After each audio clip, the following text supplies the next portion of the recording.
Durante toda a programação, nós conversamos em cima de um tema.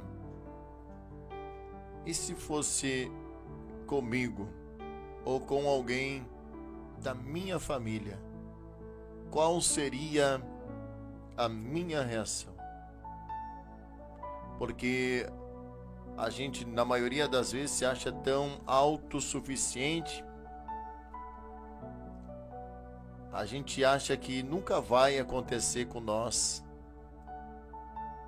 Olhamos situações difíceis e complicadas na vida dos nossos irmãos. Contemplamos falhas, erros cometidos, deficiências, defeitos. E na maioria das vezes a gente só sabe apontar o dedo, criticar.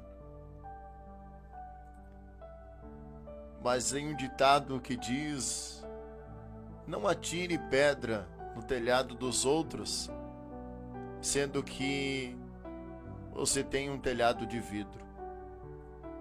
Coisas da vida que vão acontecendo ao decorrer dos anos, às vezes alguns aprendem com os erros, e outros, por causa do orgulho, da soberba, da vaidade, acabam perdendo esta oportunidade de aprendizado. Eu quero finalizar lendo com vocês Mateus capítulo de número 26 e o versículo de número 31 a seguir. E diz-nos a Bíblia, a palavra de Deus, meus irmãos: então Jesus disse-lhe: todos vós esta noite vos escandalizareis em mim, porque está escrito: ferirei o pastor e as ovelhas do rebanho se dispersarão. Mas depois de eu ressuscitar, irei adiante de vós para Galiléia. Mas Pedro, respondendo, disse-lhe: ainda que todos se escandalizem em ti, eu nunca me escandalizarei.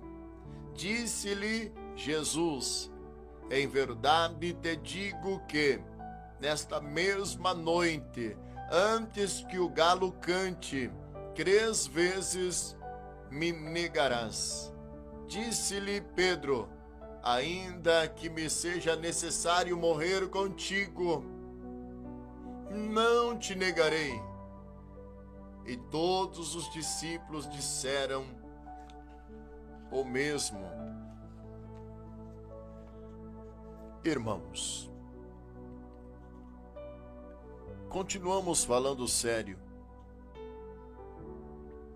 acerca deste assunto que tem sido tema de muitos palcos da vida,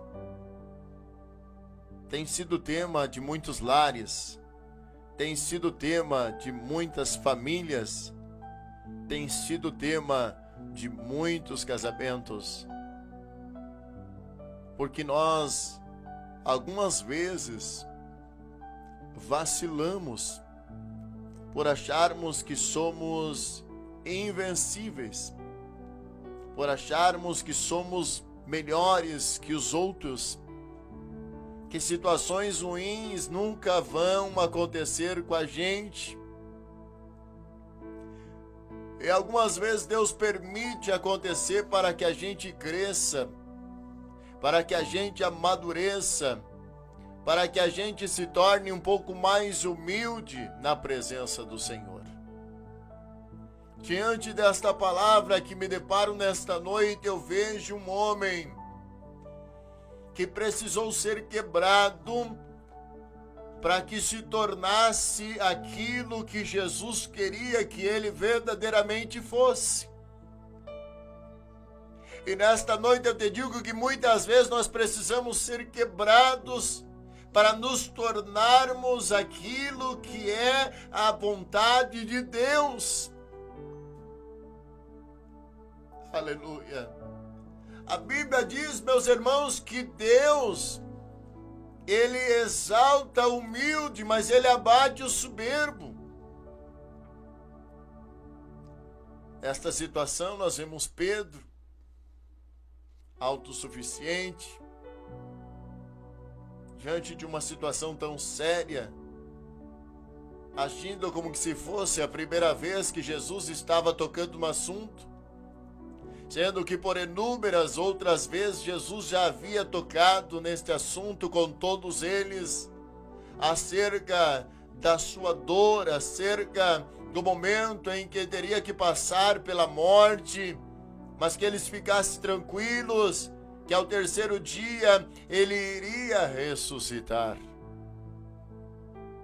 Nesta noite eu te digo, Jesus Cristo está vivo. Ele está sentado à destra de Deus Pai, o Todo-Poderoso.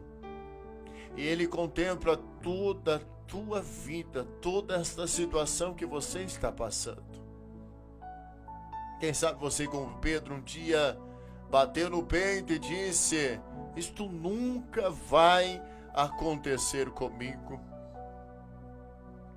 Quem sabe você, assim como Pedro, já bateu no peito inúmeras vezes dizendo: isto pode acontecer com A, o B ou C, mas na minha casa nunca irá acontecer, porque eu sou crente, porque eu oro, porque eu vou na igreja, porque eu participo dos cultos, porque eu sou pregador do evangelho, porque eu canto no coral, porque eu faço parte, aleluia, do quadro de obreiros da igreja. E muitas vezes você vai se tornando uma pessoa autossuficiente, aonde você confia mais na força do teu braço do que no Deus que te escolheu, que te chamou e que tem poupado a tua vida desde o ventre da sua mãe. Gente, é tempo de despertarmos. É tempo de nós ouvirmos o cantar do galo.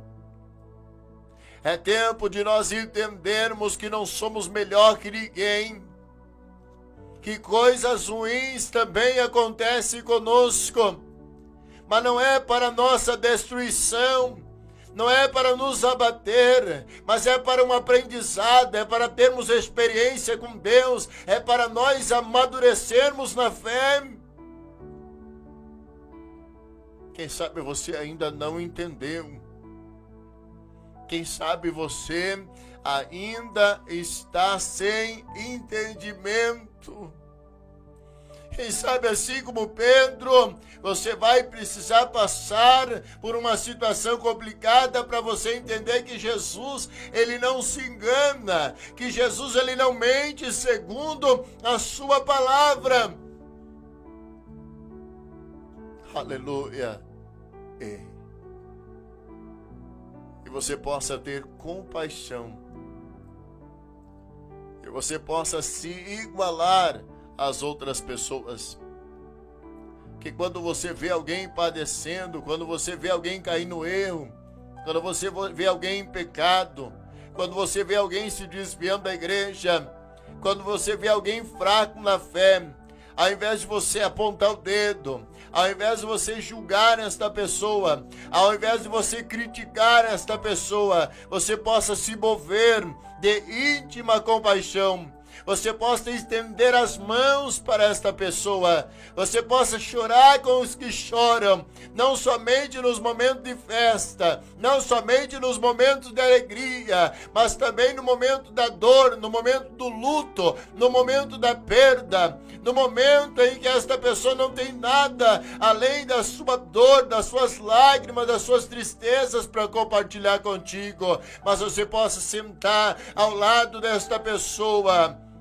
e ter compaixão, ter misericórdia, emprestar estes teus ouvidos para ouvir, ter uma boa palavra, ter um bom conselho, ser amigo, porque é o que na maioria das vezes as pessoas estão esperando de nós, que a gente seja amigo, companheiro no momento das adversidades. Quando eu me deparo, meus irmãos, com esta palavra, eu vejo um Pedro que ainda não havia entendido o verdadeiro propósito de Jesus para a humanidade. Quem sabe, nesta noite, a história se repete. E eu estou pregando para alguém que ainda não entendeu o verdadeiro propósito de Jesus ter morrido na cruz. O verdadeiro propósito de Jesus ter deixado o seu trono, de ter deixado o seu lugar de origem e vir a este mundo para padecer. Ele foi humilhado, ele foi desprezado, cuspiram na face dele, colocaram uma coroa de espinhos sobre a sua cabeça. Ele sofreu uma quarentena menos uma de açoites, machucaram muito Jesus e depois atravessaram uma lança no seu corpo, penduraram ele no madeiro, mas em nenhum momento ele recuou, em nenhum momento ele desistiu da sua missão, em nenhum momento ele negou o propósito pelo qual Deus, o Pai, havia o enviado. Jesus veio para salvar a humanidade. Jesus veio para mostrar o seu amor, entregando a sua vida, por mim e por você. A Bíblia diz que Jesus, ele prova o seu amor pela minha e pela tua vida, quando ele morre por pecadores. Irmãos, amigos, é tempo de nós despertarmos, é tempo de nos prepararmos. Os sinais estão se cumprindo. Jesus disse: passarão os céus e a terra, mas as minhas palavras não hão de passar. É tempo de nós acordarmos do sono da indolência e dizer que Jesus, ele virá e ele vai arrebatar a sua igreja.